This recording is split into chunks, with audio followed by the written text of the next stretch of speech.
What's up mga kapuso? Ito po ang mga ganap dito lamang po sa ating kapatid. Napaniwala nga ni Omar kasama ni Chris si Rosel, napatay na nga ang kanyang anak, nakakambal ni Tyrone, kung kaya't si Tali daw ang ipinalit noon ng lalaki para hindi daw malungkot itong si Rosel. Agad naman na pumunta sa ospital si Rosel nang malaman nga niya na nag-hallucinate nga po itong si Tali. Ngunit sa awa ng Diyos ay okay na nga rin po ang kalagayan nitong si Tali. Hindi nga matanggap ni Chris nung masaksihan niya ang kawawang eksena o reaksyon ni Rosel dito sa puntod na kunwari ay inilibing ang kanyang anak o ang kakambal nitong si Tyrone.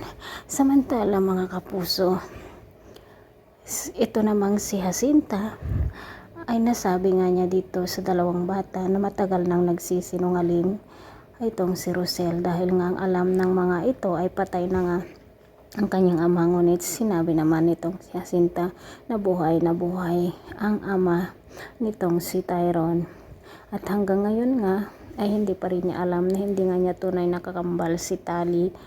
Magtatanong na nga ang dalawang bata kung sino nga ba ang tunay nilang ama. Mga kapuso, dito na kaya malalaman ng lahat na si Chris nga po ang nagnakaw dito sa kambal ni Tyrone, at malalaman na nga rin nila na si Tali ay hindi nga siyang tunay na kambal nitong si Tyrone, at hindi nga niya nanay itong si Rosel. Ano kaya ang gagawin ni Bea kapag malaman niya na totoong anak nga ni Chris itong si Belle? Pakaabangan po natin ang susunod pang ganap. At ano kaya ang gagawin ngayon ni Rosel? Sasabihin niya kaya kung sino nga ba ang tunay na ama o ang ama ni Tyrone? Maraming salamat.